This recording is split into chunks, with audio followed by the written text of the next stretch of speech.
Let's talk dressing. So I actually learned how to make dressing when I was about 19. I originally used my mother's recipe that I took to a friend's house and the cat wouldn't eat it. And that's when I knew I needed a new recipe. No shade, Mom, if you're watching this, but check out this recipe.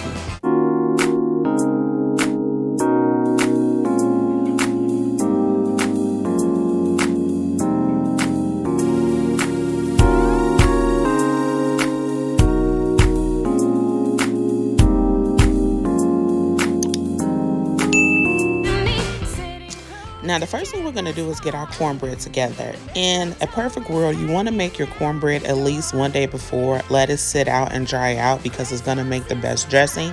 If you don't have time to do that, it's perfectly fine to make it at least, I would say, that morning of and kind of let it cool down and sit out. But to the bowl, we're going to go in with 1 1/4 cup of flour, 3/4 cups of yellow cornmeal, 1 tablespoon of baking powder, 1 1/2 teaspoon of salt, about 1/8 cup of sugar. Now, this is kind of like my traditional cornbread recipe, but for the dressing, we're going to add some of those dressing spices now. I like to do it now just to incorporate and encourage the cornbread to take on the flavor.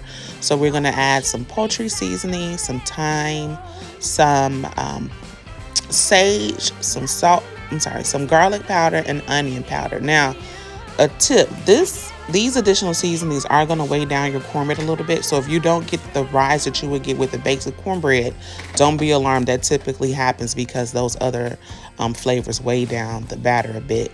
But then you're going to go in with 1 stick of melted butter, 1 1/4 cup of whole milk, and then we're going to do 2 eggs beaten very, very, very well.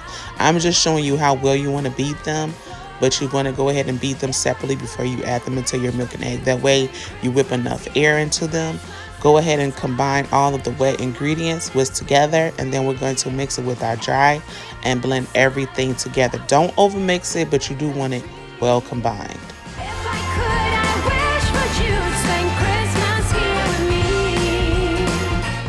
Once everything is all combined, you're going to go and grease a cast iron skillet. I'm just using your standard size skillet. You can either warm up some oil in a pan in the oven, or you can just butter it. Sometimes I alternate, it just depends, but today I went and oiled the pan.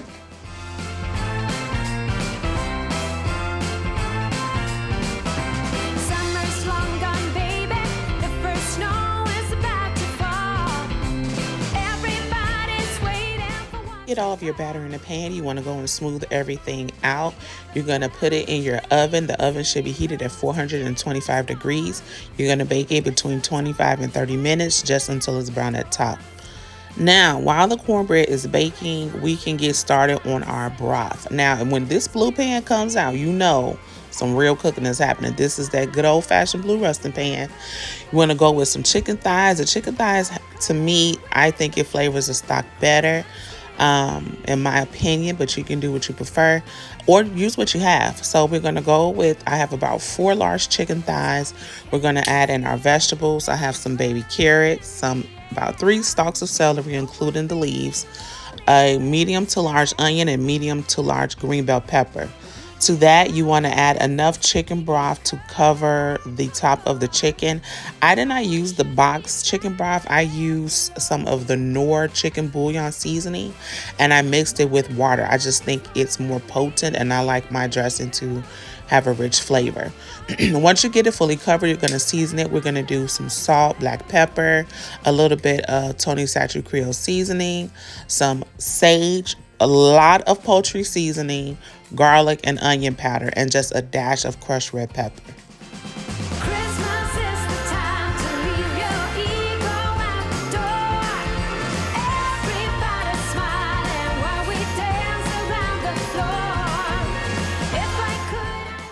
I forgot to mention that I did also add some thyme and rosemary to my broth as well.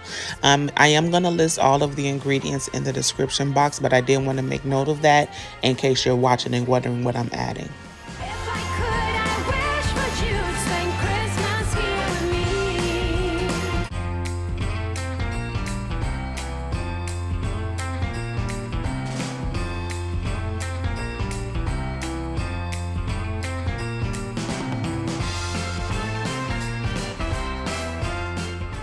Once you have all of your spices in there, we're going to go and mix up the broth around and just kind of get the spices throughout the pan. And then you're going to bake it in the oven for about 2 hours on 350 degrees. Once it is done, it should look like this. The chicken is done. Your broth is nice and rich. You can see the oil from the chicken thighs that have flavored our broth. And then we are going to let that cool on the side and move on to the next step. You want to chop about 1.5 cup of celery, 1 cup of green bell pepper, and 1 cup of onions. I would say do a small dice on this. We are going to fry these in some olive oil. You want to cook them about halfway through. You don't want them too tender, but we do still want to have some texture in our dressing. So I'll say we're going to cook them down just about half of the time of your normal saute.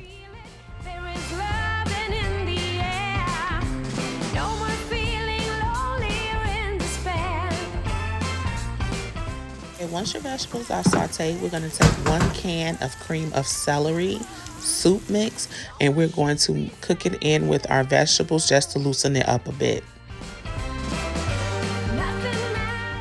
It should look something like this once it's finished. It's not going to completely break down to a liquid, but it is going to break it up a bit. So after that, we're going to go and break down our cornbread. You do want to kind of get as many big clumps as you can out. Once we add the liquid, it is going to break it down a bit more, but you want to still break it down now so we can mix in all of the ingredients.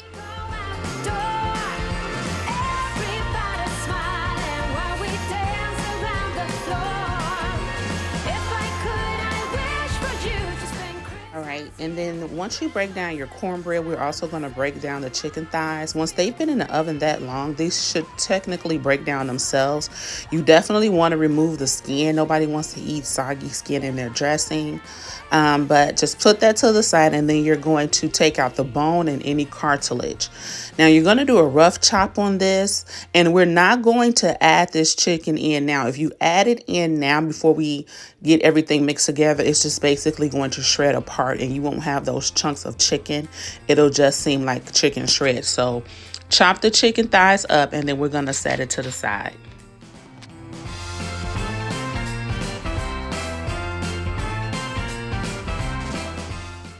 Okay, once you chop your chicken, you can set it to the side, and we'll go to start building out our dressing. So to that cornbread, you want to add a half bag of the Pepperidge Farm herb seasoning mix. Now this casserole dish I'm using, I believe it's like a 9 by 13. So depending upon how much dressing you want to make. So for that 1 skillet of cornbread, we add about a half bag of the stuffing mix. Once it all breaks down, I'd say it's maybe a 1-to-4 ratio of the Pepperidge Farm mix to the dressing.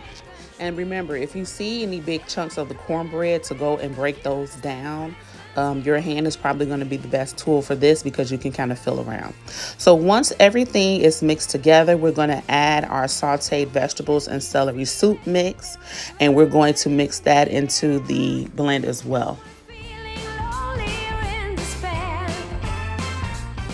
Once that's been added, we're going to slowly add in our broth.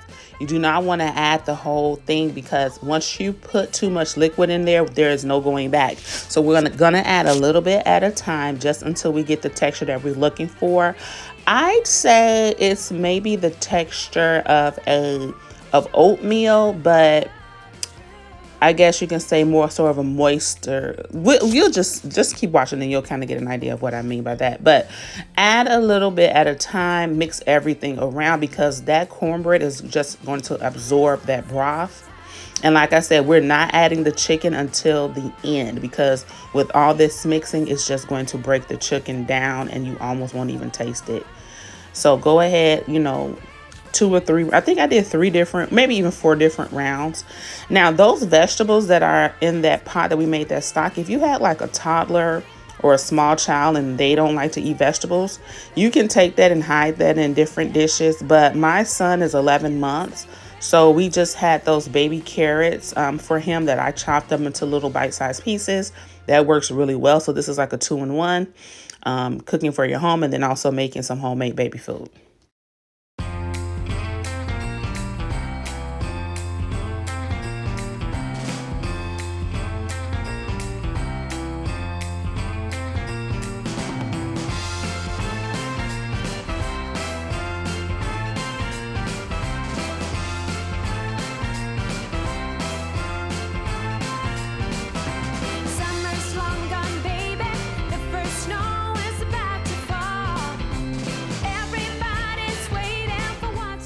And then once you've almost reached the final consistency, you want to give it a taste because the broth has its own flavoring. If we flavor it too soon, it may be over seasoned if you still have to add more broth because that broth is fully seasoned. But I needed a little bit more to mine, so I added some sage.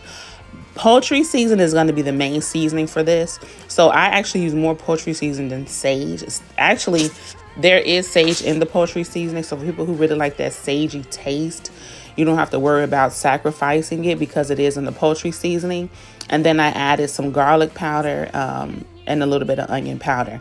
And I was pretty much done with my seasoning at this point. I just needed a little bit more liquid to help support the chicken because once that chicken is in, it's gonna get thicker as well. Now, I thought I was recording all the way through to when I added the chicken, so I don't have that video, but I do have a picture so you can see what it looks like before it goes in the oven. But once you get that final level of seasoning added and your broth is going to look something like this texture here. You should be able to stir it around with ease. It shouldn't be too thick. So at this stage, you're going to add your chicken and you're going to fold the chicken into the dressing and it should look like this. Once you get to this step, you're going to bake it in the oven for 350 degrees for 45 minutes to an hour and it should come out golden brown like this. All right, I'll let you see the inside. I have my lunch lady scooper and you can take a look and see how moist. Look at that dressing. It's so pretty and brown. Nice chunks of chicken in your casserole. You don't even need any meat with this because the chicken chunks are so chunky. I didn't even make a meat. The meat in the dressing was pretty much the meal and we just had something on the side. But there's the dressing all done. Also really important, once you take that dressing out of the oven, you want to let it sit for about 20-30 minutes or so. But look at the inside. We did not put any eggs and it is still nice and firm. I made a quick little pan gravy with the rest of the broth, but there is our dressing all nice and pretty. If you like, cranberry sauce or whatever, go ahead and dress up the way you like. But there's one more close-up shot on the inside. Thanks for watching.